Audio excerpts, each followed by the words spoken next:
My wife served me divorce papers at my own retirement party while my children cheered best day ever. That's when I learned what betrayal really looked like. I'm James Crawford. In 35 years, I'd climbed electrical poles to keep their lights on.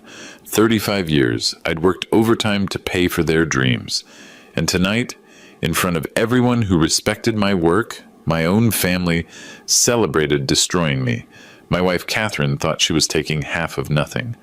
My son, Tyler, believed he was watching a deadbeat finally get what he deserved. My daughter, Melissa, saw her chance to escape the embarrassment of having a blue-collar father. But here's what they didn't know. While they'd been planning my destruction, I'd been building an empire. I smiled, signed those papers, and opened my briefcase full of property deeds. If you're watching this, please subscribe and let me know where you're watching from. Because tonight, you're going to learn what happens when quiet people decide they're done being quiet. Let me take you back to understand how we got here. For 35 years, I climbed poles for Cleveland Municipal Power. Rain, snow, ice storms, I kept the lights on. But somewhere along the way, my family decided that made me a disappointment. It started small. Kathy would introduce me at neighborhood gatherings as, my husband, he works for the city. Never, he's an electrical lineman, or he keeps our power running. Just works for the city. Like I pushed papers in some forgotten basement office. The kids picked up on it. Tyler, now 26 and in medical school, learned early to be vague about my job. When his friends' parents asked what I did, he'd say, "Dad's in utilities." Never proud, never specific, just utilities. Melissa was worse. At 23, fresh out of her MBA program, she'd perfected the art of changing subjects when anyone asked about family. I overheard her once at a coffee shop with friends. "Your dad sounds amazing," one said about another girl's father who ran a tech startup. "What does your dad do, Melissa?" "Oh, he's between things right now." Between things. I'd worked the same job for 35 years, but it was the little moments that really showed me where I stood. Like when Tyler needed money for medical school applications. $3,000 for fees, tests, everything. He asked me for it like I should be grateful he'd even considered me capable of having it. "Dad, I know you probably don't have this kind of money lying around, but..." I'd written the check without hesitation. That was 18 months ago. He'd never asked how I had it so easily available. Or when Melissa needed a co-signer for her student loans.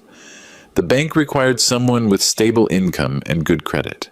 She came to me last, after trying her mother's brother and 2 family friends first. "Dad, I hate to ask, but you're literally my only option." My only value was being the last resort. The worst part was watching Kathy feed this narrative. At dinner parties, she'd laugh about my simple needs, how I was happy with my Red Wing boots and Carhartt jackets, how I didn't need much to be content. "Jim's not complicated," she'd say. "Give him his tools and his TV, and he's fine." Like I was some kind of pet. She'd complain to her sister about my lack of ambition. I heard the phone calls. He could have gone to trade school, become an electrical contractor, made real money, but he was too comfortable just being an employee. What she didn't know was that I'd been using that employee income very carefully. While she spent money at Target and took the kids to expensive restaurants, I'd been learning about real estate. While she bought new furniture and planned vacation trips, I'd been studying property values and rental markets. Every overtime shift, every weekend emergency call, every holiday, I worked while they stayed home warm and safe. That money had a purpose. My first property was a small duplex in Lakewood. Bought it in 2008 when the market crashed. $15,000 down, fixed it up myself on weekends. Within 6 months, I had reliable tenants, paying me $1,200 a month. More than enough to cover the mortgage. But I never mentioned it. Kathy would have found reasons we needed that money for other things. The kids would have seen it as proof they deserved more spending money. So I kept quiet, and I kept buying. Property 2 came in 2009, a single-family rental in Parma, then a triplex in Lakewood in 2011, a small apartment building in Cleveland Heights in 2013, each one carefully selected, each one generating positive cash flow, each one completely invisible to my family. They saw me come home dirty, exhausted, and assumed that meant unsuccessful. They never wondered why I wasn't stressed about money. Never questioned how we always seemed to have what we needed, even on my supposedly limited salary. The disrespect became routine. Tyler would borrow 200 here, 500 there, always with the same tone, like he was doing me a favor by giving me the chance to help him. Melissa treated family dinners like charity work. She'd show up, eat her meal, and scroll through her phone. When I'd try to talk about work, she'd give me the same polite smile she'd give a stranger making small talk in an elevator. And Kathy? She'd started looking at me like I was a problem that needed solving, like my presence in her life was holding her back from something better. I began staying late at job sites, not because the work required it, but because home felt like a courtroom where I was permanently on trial for the crime of being ordinary. But here's the thing about ordinary people. We notice things, we listen, we remember, and we plan. By the summer of 2023, I could feel the marriage ending. Kathy had started working out at Planet Fitness. New clothes, new haircuts, coming home energized in ways that had nothing to do with exercise equipment. The signs weren't subtle.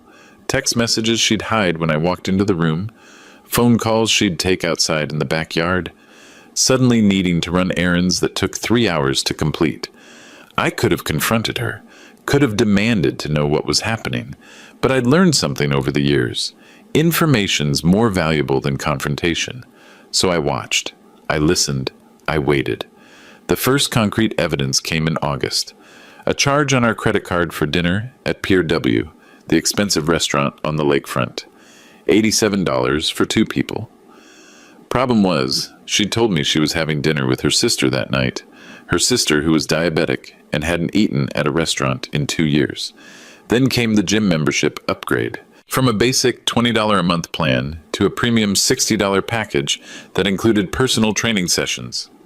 With someone named Brian Sullivan, I didn't need to be a detective to connect the dots. But the financial infidelity was just the beginning. Kathy started talking about our future differently. Suggestions about selling the house, maybe getting something smaller. Comments about how we were carrying too much debt for people our age. That's when I realized what was happening. She wasn't just planning to leave. She was planning to take half of everything she thought we had. The irony was staggering. While she was worried about our supposed debt, I was generating $15,000 a month in rental income. While she stressed about the mortgage on our house, I owned 10 other properties free and clear. While she feared we couldn't afford retirement, I had enough passive income to retire tomorrow. But if I stayed silent, if I let this play out the way she was planning, I'd lose everything. Ohio is a no-fault divorce state, which means the court doesn't care why marriages end. They just divide assets 50-50. The house we'd lived in for 20 years? Half to her. My retirement account from 35 years of work? Half to her. The savings account she thought was our only nest egg? Half to her. But here's where her plan had a fatal flaw. She didn't know about the real estate portfolio. Every property was purchased in my name only, using income she'd never tracked during years when she'd paid no attention to our finances beyond her weekly target runs. Legally, those properties were mine. Morally?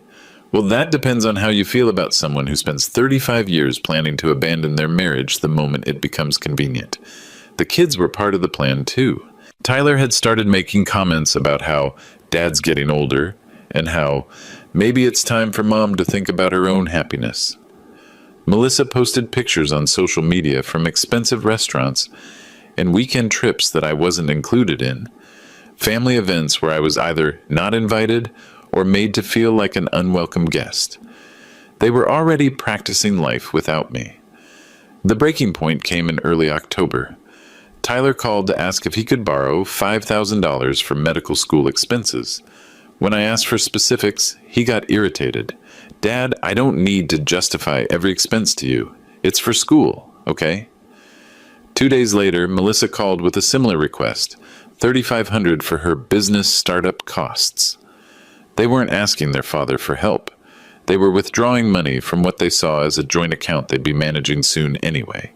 That's when I knew I had to act. Because if I let this continue, I wouldn't just lose my marriage. I'd lose my self-respect. The confrontation started over dinner on a Tuesday evening in early October. Nothing special, just the four of us around the kitchen table like we'd done thousands of times before. But the undercurrent had changed. Everyone knew something was coming. Kathy had made her special pot roast, the one she only cooked when she felt guilty about something. Tyler was home from medical school for a long weekend. Melissa had driven over from her apartment in Tremont. "This is nice," Kathy said, cutting her meat with more precision than necessary. "Having everyone together." "Yeah," Tyler agreed. "We should do this more often, while we still can." The phrasing was deliberate. While we still can. Like our family had an expiration date everyone knew about except me. I set down my fork. "Something on your mind, Tyler?" He exchanged glances with his mother. "Dad, we've been talking. About your future. About Mom's future." "Our future," Kathy corrected quickly. "Right. Your future together." I waited. Let them fill the silence. Melissa jumped in. "Dad, you've worked so hard for so many years. Maybe it's time to think about what comes next." "What comes next is retirement," I said. "In 2 weeks." "Right. But after that," Tyler continued, "you and Mom might want different things. That's normal. People grow apart." "People grow apart," I repeated. "Or people make choices." Kathy's fork clinked against her plate. "Jim, what's that supposed to mean?" "Nothing, just thinking out loud." Tyler leaned forward. "Dad, can I be honest with you?" "I hope so." "You've been different lately. Distant.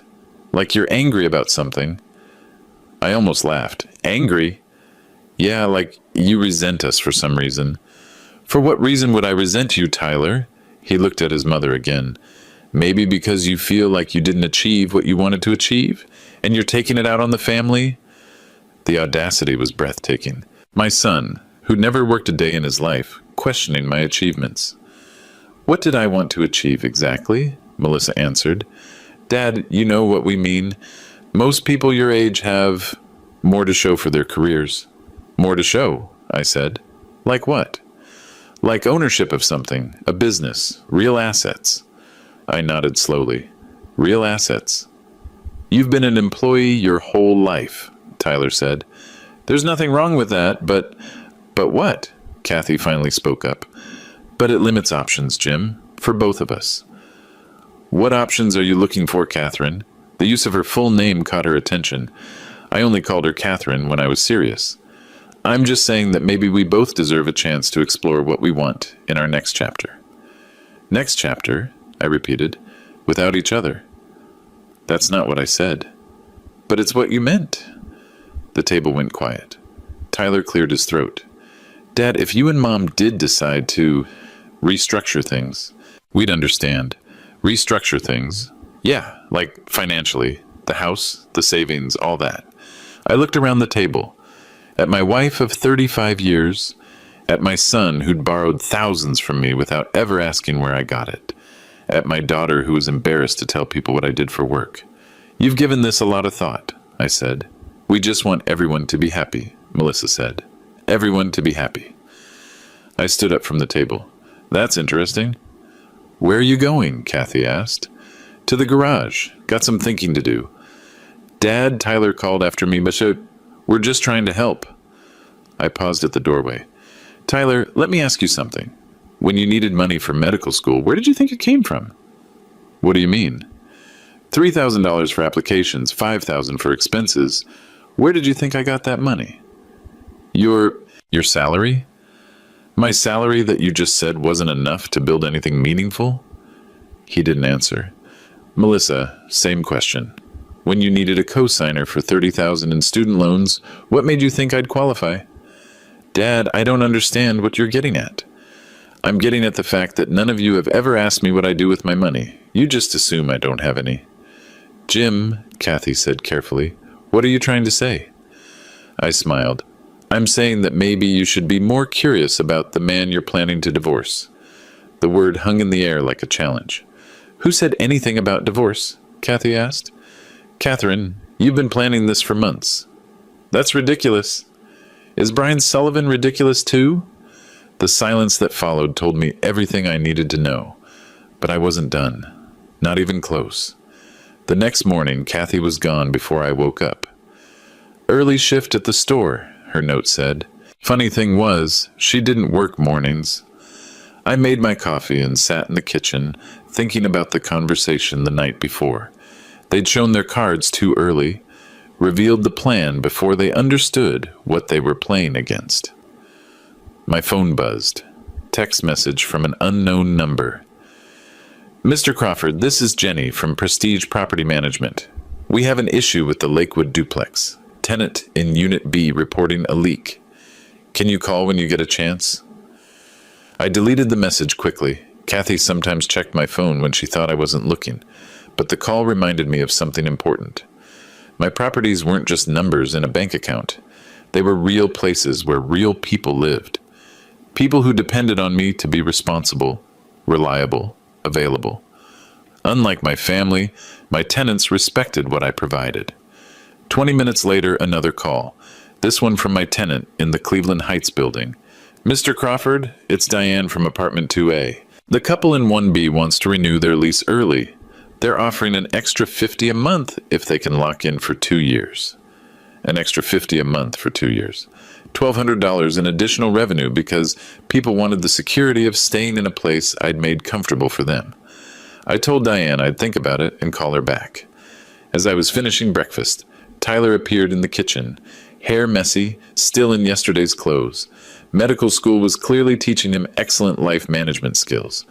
Dad, about last night. What about it? Maybe we came on too strong. Mom's been stressed about money lately. Money stress, I said. Interesting.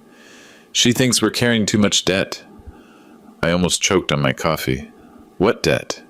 The mortgage, credit cards, you know. Tyler, we have one credit card, and we pay it off every month. Really? Really? Your mother never mentioned that? He looked confused. She said you guys were struggling to keep up with expenses. What expenses? I don't know, house stuff, utilities, normal stuff. I set down my coffee mug. Tyler, what do you think I make at my job? I never really thought about it. Guess. Dad, I don't want to guess. He shifted uncomfortably. Maybe 40,000, 50? I nodded. 50,000 for climbing electrical poles in all weather for 35 years. Right. You think that's a reasonable salary? I mean, it's decent for that type of work. That type of work. Dad, I didn't mean... Tyler, do you know what electrical linemen make? He shook his head. Base salary for Cleveland Municipal Power is $78,000. With overtime, holiday pay, emergency calls, I averaged $96,000 last year. His mouth opened slightly. And that's just the day job. What do you mean, just the day job? My phone rang before I could answer. The caller ID showed Property Solutions, LLC. Excuse me, I told Tyler and answered the phone. Mr. Crawford, this is Steve from Property Solutions. We finished the inspection on the Parma rental. Looks good for the refinance. Should have the paperwork ready by Friday. Sounds good, Steve. Send it to my office email. Will do, and congratulations on the Cleveland Heights building. Heard you got it fully leased ahead of schedule. Thanks. The location helped. Location always helps. Talk to you Friday. I hung up. Tyler was staring at me. Dad, what was that about? Business call. What business? I smiled. Nothing you'd be interested in, just some investments I've been working on. Investments? Small stuff, nothing complicated. But Tyler was connecting dots now. The money I'd had available for his school expenses, the cosigner application that got approved instantly, the fact that I'd never seemed stressed about finances, even when he assumed we should be. Dad, how many properties do you own? Properties? That call was about properties. I finished my coffee and stood up. Tyler, your mother's been telling you I'm a failure, hasn't she? No, she just what? She thinks you could have done more with your life. I nodded. More with my life. Maybe she's right. Dad, maybe it's time to start doing more. I left him standing in the kitchen, probably calling his mother before I reached the garage, which was exactly what I wanted him to do. October 15th, 2023, my retirement party at the American Legion Hall on Lorraine Avenue. Kathy had insisted on organizing it herself. It's the least I can do, she had said, after all these years of service. At the time, I thought she was being thoughtful. Looking back, I realized she was setting the stage. The hall was packed. 120 people, maybe more. Co-workers from the power company going back 15 years. Union representatives. Neighbors. Extended family. Even some of my tenants showed up, which surprised me. I'd never told them about the party. Mr. Crawford treats us like family, said Maria, who lived in my duplex with her 2 kids. When the furnace went out last winter, he had someone there fixing it within 2 hours on Christmas Eve. The party started well. My supervisor, Bill McClellan, gave a speech about my safety record. 35 years, 0 serious accidents.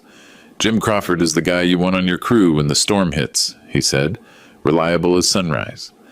People laughed, applauded, told stories about emergency calls we'd worked together, the ice storm of 2009, the blackout of 2011, times when the city needed power restored, and we'd made it happen. I felt appreciated, valued. For the first time in months, I remembered why I'd been proud of my work. Tyler and Melissa stood near the back, checking their phones. Kathy mingled with the crowd, playing the role of proud wife perfectly. She'd even made a scrapbook of photos from my career. Pictures of me in my hard hat on job sites, receiving safety awards. Catherine put this together herself, people kept saying. You're lucky to have someone who appreciates what you do. If only they knew. The cake cutting went normally. Standard retirement party stuff.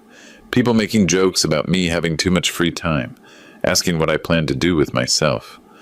I kept my answers vague. Might do some traveling, work on some projects. That's when Kathy stood up to make her speech. I want to thank everyone for being here tonight, she began. Jim has worked so hard for so many years. He deserves to be celebrated. Applause, smiles, everyone thinking this was a normal, loving tribute. Marriage isn't easy when your husband works the kind of dangerous job Jim works. There were nights I didn't know if he'd come home safe. Days when the weather was terrible and I worried about him on those poles. More nods of understanding. Spouses of other linemen knew exactly what she meant. But Jim always came home. He always provided. He always put his family first. The past tense wasn't accidental. I caught it, even if nobody else did. Which is why, she continued, this felt like the right time to make an announcement. The room went quiet. This wasn't on the program. After 35 years of Jim putting his work ahead of everything else, I think it's time for both of us to start new chapters. People looked confused. Start new chapters? We were supposed to start new chapters together. Kathy reached into her purse and pulled out a manila envelope. Jim, you've worked so hard for so long. You deserve freedom, real freedom. She handed me the envelope. These are divorce papers. I filed them yesterday. The silence was deafening. 120 people watched me open that envelope and find 14 pages of legal documents requesting dissolution of our marriage. But here's the thing nobody expected. I smiled. Not the smile of someone pretending to be okay. The smile of someone who'd been waiting for this moment. Thank you, Catherine, I said calmly. This is very thoughtful. People didn't know how to react. Was this planned? Were we both okay with this? Tyler stepped forward. Dad, Mom told us this was happening. We support this decision. We think it's for the best, Melissa added. For both of you. And then Tyler said the words that sealed their fate. Honestly, Dad, this might be the best day ever. Melissa laughed. Finally, right? Finally. Like my marriage ending was a relief they'd been waiting years to celebrate. The crowd was stunned. People who'd known our family for decades watched my children celebrate their parents' divorce at my retirement party. Kids, Bill McClellan said carefully, maybe this isn't the time or place. No, it's perfect, Kathy interrupted. Jim deserves honesty. We all do. Must. I stood up, still holding the divorce papers. The room was dead silent. Catherine, this is definitely honest, I said. Very honest. I hope you understand, Jim. This isn't about failure. It's about accepting reality. Reality? I repeated. Yes, let's definitely talk about reality. I folded the papers neatly and put them in my jacket pocket. Since we're being honest in front of all these people, maybe I should be honest too. Kathy's confidence flickered. What do you mean? I mean, maybe it's time everyone understood what they're really celebrating here. Tyler looked nervous. Dad, what are you talking about? I'm talking about the fact that your mother has been having an affair with her personal trainer for 8 months. Gasps around the room. Kathy went pale. I'm talking about the fact that you both have been planning this divorce for months, thinking you were going to get half of what you assumed I had. Jim, Kathy warned. Don't what? Don't tell the truth? At my own retirement party? I looked around the room. All these people who'd come to honor my 35 years of service. People who respected what I'd accomplished. The truth is, Catherine filed those papers because she thinks I'm a failure who never achieved anything meaningful. The truth is, my children are celebrating because they're embarrassed by what their father does for a living. That's not true, Tyler started. The truth is, I continued, none of you have ever asked what I do with the money I make. You just assumed I don't make much. My phone buzzed. Text message. I glanced at it and smiled. Actually, the timing on this is perfect. I just got a text from my property manager. The Cleveland Heights building is officially fully leased. That's building number 11, in case anyone's keeping track. The confusion in the room was palpable. Building number 11? Bill McClellan asked. Yeah, the apartment building I bought last year. Goes with the 10 other rental properties I've acquired over the past 15 years. Dead silence. Jim, Kathy whispered, what are you saying? I'm saying that while you've been planning to divorce me for half of nothing, I've been generating about $15,000 a month in rental income. Tyler's face went white. Melissa grabbed the back of a chair for support. I'm saying that your failed husband owns $2.1 million in real estate assets. The room erupted. People started talking all at once. Union representatives who knew my salary were doing math in their heads. Neighbors who'd assumed we were just getting by were recalculating everything they thought they knew about our family. But I wasn't done. Not even close.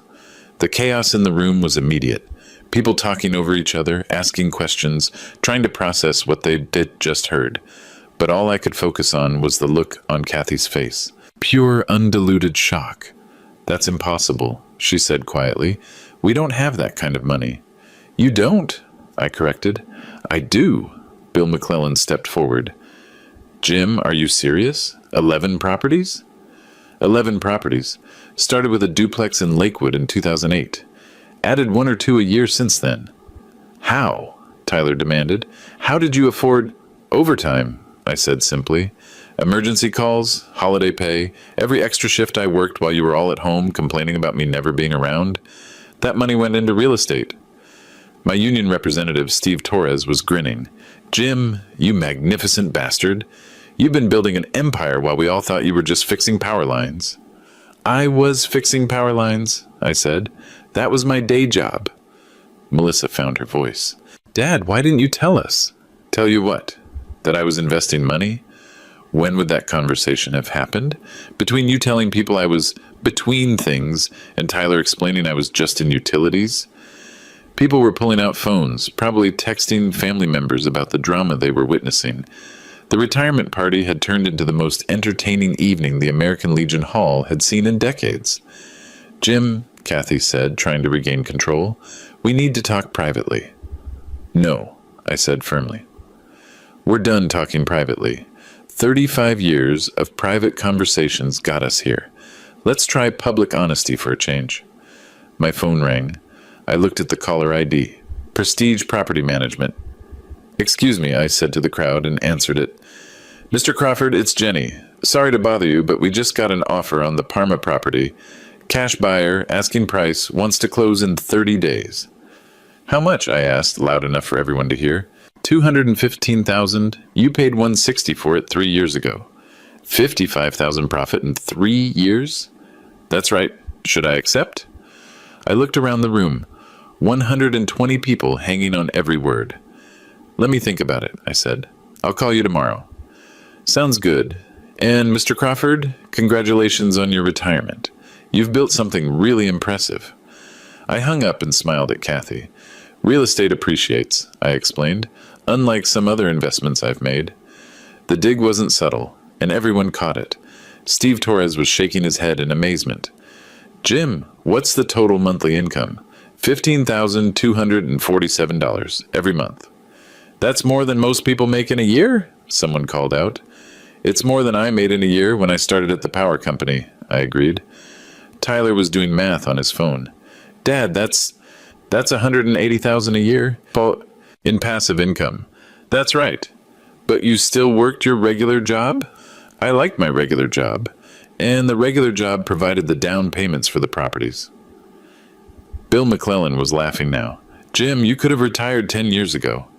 I could have, but I wanted to hit my 35-year mark. Full pension, full benefits. Why leave money on the table? Kathy was starting to realize the implications. Jim, these properties, are they in your name? They're in my name. All of them? All of them. Purchased with income you never tracked, during years when you never asked about our finances. The legal implications were sinking in. In Ohio, property acquired with separate funds during marriage can remain separate property. Kathy's divorce papers were asking for half of assets she didn't know existed and couldn't legally claim. Mr. Crawford, said a voice from the crowd, I'm Janet Walsh, attorney at law. I was your neighbor's guest tonight, but I have to ask, are these properties community property? No, I said, they're mine, purchased with my individual earnings, titled in my name only, managed through my business accounts. Then Mrs. Crawford's divorce filing asks for half of the house we live in and half of the savings account she knows about. She can have both. I pulled out my phone and showed the crowd my banking app. The savings account she's asking for half of has $8,400 in it. People started laughing. Kathy was asking for half of $8,000 while standing next to a man worth over $2 million. The house is worth about $280,000, I continued. Minus the mortgage, that's about $40,000 in equity. She can have my half too. So she gets $24,000 total? Tyler asked. She gets $24,000 plus whatever Brian Sullivan has in his savings account. The mention of Brian's name sent another wave of murmurs through the crowd. Melissa was crying now. Dad, we didn't know. We had no idea. Melissa, you never asked. None of you ever asked. Tyler stepped forward. Dad, I'm sorry. We all are. Can we fix this? I looked at my son, 26 years old, in medical school, about to graduate with massive debt and no financial plan beyond hoping his parents would help him. Tyler, do you remember what you said 15 minutes ago about this being the best day ever? He nodded, ashamed. Did you mean that? Dad, I was upset. I was confused about Mom and... Did you mean that? No. I turned to Melissa. What about you? Did you mean it when you said finally? She couldn't answer. I looked around the room. All these people who'd come to celebrate my career, now witnessing the complete collapse of my family relationships. The truth is, I said to the crowd, I've spent 35 years providing for people who never respected what I provided. I've given everything to a family that saw me as an obligation. I pulled the divorce papers out of my pocket. Catherine, these papers ask for a divorce. You'll get a divorce. They ask for half of our assets. You'll get half of the assets you knew about. I signed the papers in front of everyone. But the assets you didn't know about, the ones I built while you were embarrassed by my work, those stay with me. I handed the signed papers back to her. Congratulations on your new freedom. The room was dead silent. Now, I said to the crowd, who wants cake? The party ended quietly after that. People filtered out in small groups, talking in hushed voices about what they'd witnessed. Some stopped to shake my hand, tell me they were proud of what I'd built. Others just nodded respectfully and headed for the door. Kathy left without saying goodbye. Tyler and Melissa lingered near the back, clearly wanting to talk, but not knowing what to say. I was stacking chairs when my phone rang. My attorney, Patricia Reynolds. Jim, I just got a very frantic call from someone claiming to be your wife's divorce lawyer. Is it true you revealed substantial hidden assets at a public gathering tonight? Nothing was hidden, Patricia, just never discussed. Jim, we need to meet. First thing tomorrow morning. This changes everything. It changes everything for Catherine. Changes nothing for me. It changes everything for you, too. Property division, spousal support, the whole case. I finished stacking the last chair. Patricia, every property is in my name, purchased with my individual earnings, managed through separate business accounts. Ohio is an equitable distribution state, but these aren't marital assets. You're absolutely right, but we need to document everything properly. Already done. I've been documenting everything for 15 years. Tyler appeared beside me. Dad, can we talk? I told Patricia I'd see her in the morning and hung up. Talk, I said. Dad, we messed up, really messed up. You did. Is there a way to fix this? I looked at my son, really looked at him. 26 years old, smart enough to get into medical school, stupid enough to celebrate his parents' divorce in public. Tyler, what do you want to fix? Our relationship? The family? What relationship? You mean the one where you borrow money from me without asking where I get it? Where you're embarrassed to tell people what I do for work? Dad, I was wrong about that. You were wrong about a lot of things. Melissa joined us, eyes red from crying, mascara smeared. Daddy, she said, using the name she hadn't called me in 10 years. I'm so sorry. Sorry about what, specifically? About not appreciating you. About being embarrassed. About everything. I nodded. Melissa, do you remember when you needed a cosigner for your student loans? Yes. You tried 3 other people first. Yes. Why? Because I thought you might not qualify. Because you thought I was poor. I thought we were all poor. No, Melissa, you thought I was poor. Your mother manages the household finances. You knew exactly how much money was coming in and going out. You just assumed I wasn't contributing much. She didn't deny it. Tyler, same question. When you needed money for medical school, why did you phrase it like you were doing me a favor by asking? I don't know. You do know. Tell me. I guess I thought you'd feel useful, like you were finally helping with something important. Something important. As opposed to keeping the lights on in Cleveland for 35 years. He looked down. Dad, I know how that sounds now. How it sounds now? Tyler, it sounded the same way then. You just didn't care how it sounded. I pulled out my phone and opened my contact list. I'm going to make some calls, I told them. Legal calls, financial calls, practical calls about what happens next. What does happen next? Melissa asked. Next, your mother gets exactly what she asked for. A divorce from a man she considered a failure. But you're not a failure. I know that.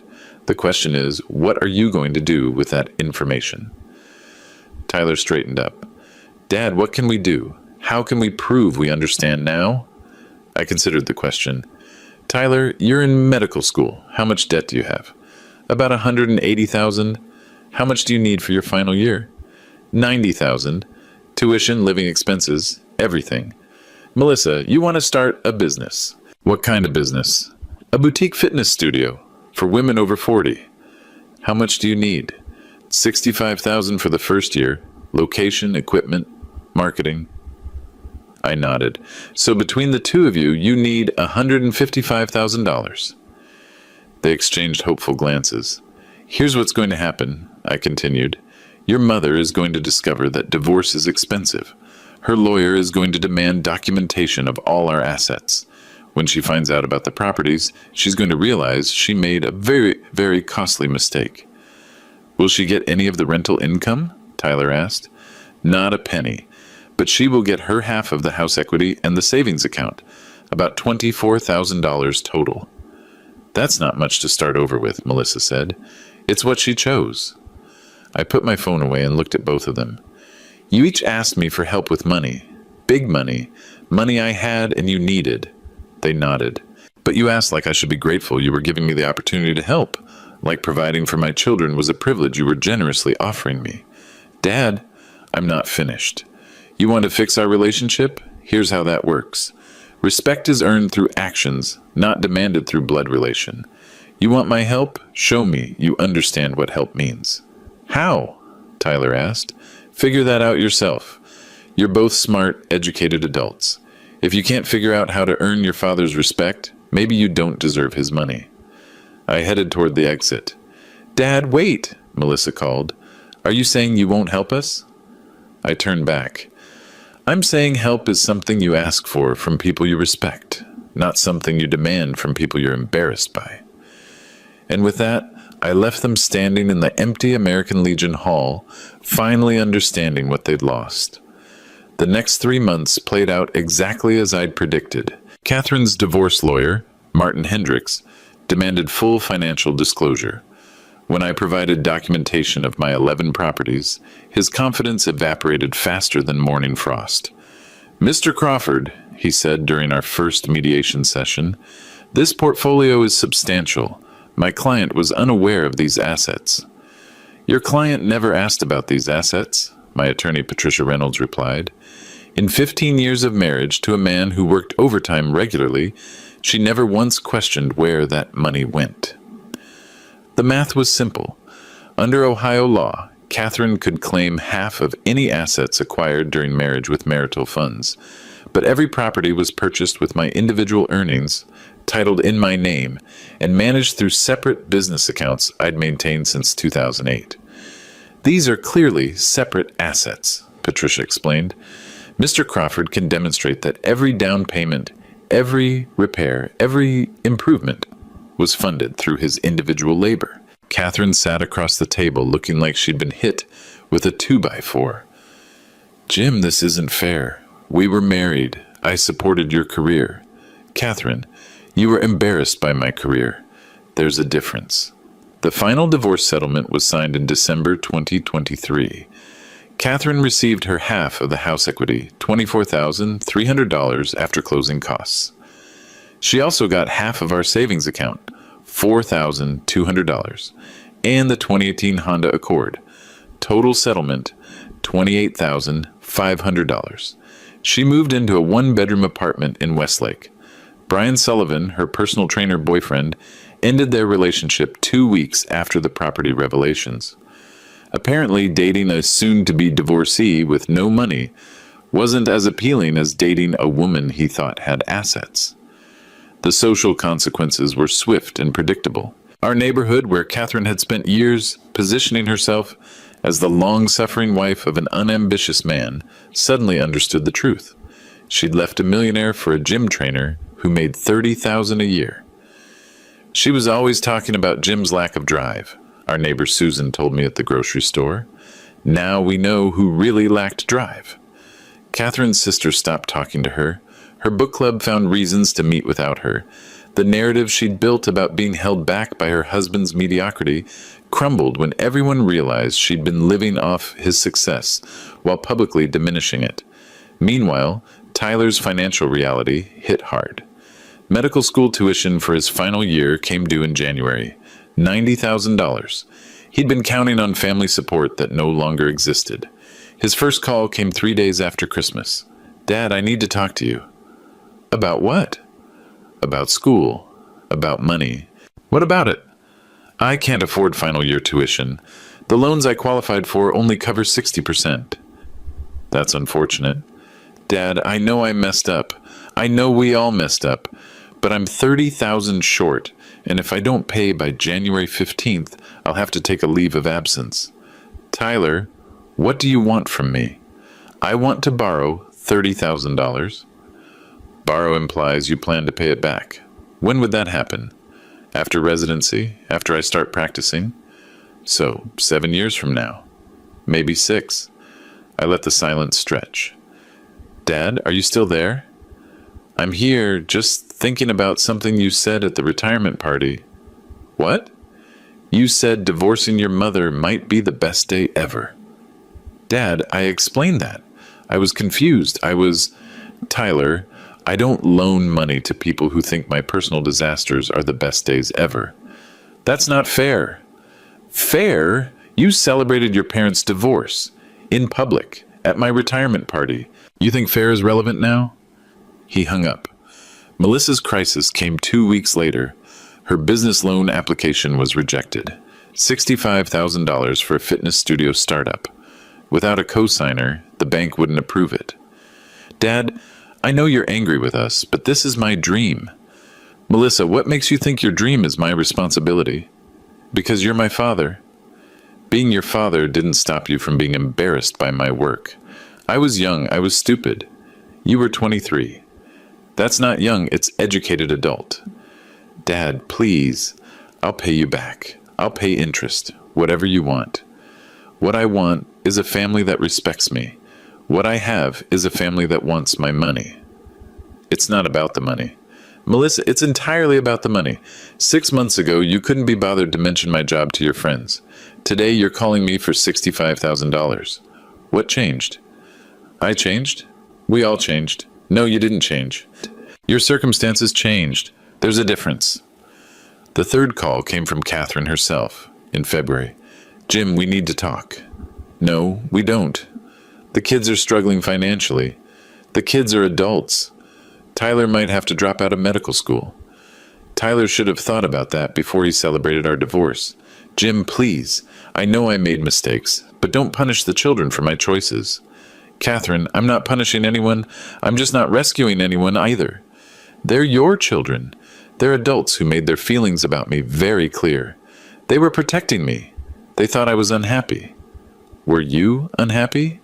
Yes. Then you got what you wanted. Everyone got what they wanted. Jim, I realize now that I made a mistake. A huge mistake. You realize that when you saw the property portfolio. That's not true. Catherine, you filed for divorce after 8 months of cheating with Brian Sullivan. You didn't realize anything. You got caught. She tried a different approach. What if we went to counseling? What if we tried to work things out? Catherine, you're divorced. You can't work out a divorce. We could remarry. The audacity was staggering. You want to remarry me for my money? I want to remarry you because I love you. You love my money. There's a difference. Jim, please. The kids need help. The kids need to understand that actions have consequences. They chose their side. Now they live with it. By March, both Tyler and Melissa were working retail jobs to pay their bills. Tyler took a leave of absence from medical school. Melissa moved back in with Catherine to split the rent on the one-bedroom apartment. The family that had celebrated my failure was learning what actual failure looked like. And I was finally at peace. 6 months after the divorce, I was sitting on my back deck, reviewing rental income statements and planning improvements for the Cleveland Heights building. $15,247 had been deposited into my business account that morning, same amount as every month for the past 3 years. The phone rang. Tyler. Dad, can I come over? I want to talk to you. About what? About understanding. An hour later, he knocked on my front door. He looked different, older, tired. The medical school confidence had been replaced with something more realistic. Dad, I got a job at Home Depot. 40 hours a week, $12 an hour. That's honest work. It is. And you know what I realized? What? People respect honest work. My supervisor treats me better than I ever treated you. I nodded. People respect what they understand. Dad, I want to earn your respect back. Not your money, your respect. How? I don't know yet, but I'm going to figure it out. 3 weeks later, Melissa called. Dad, I'm working at a gym in Lakewood, teaching fitness classes. It's not my own business, but it's related to what I want to do. How's it going? It's hard. The money's not great, but I like earning it myself. Earning money feels different than borrowing it. It does.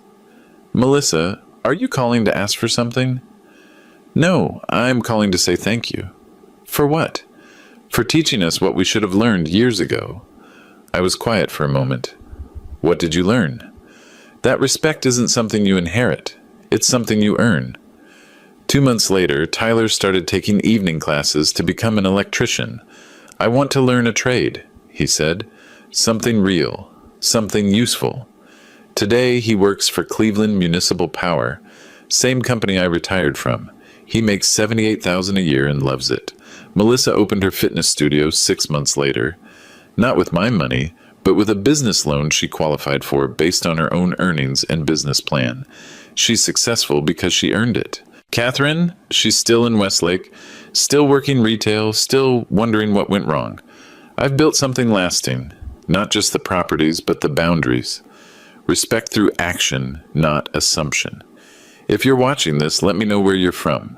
And remember, quiet people aren't weak people. Sometimes we're just choosing our battles carefully.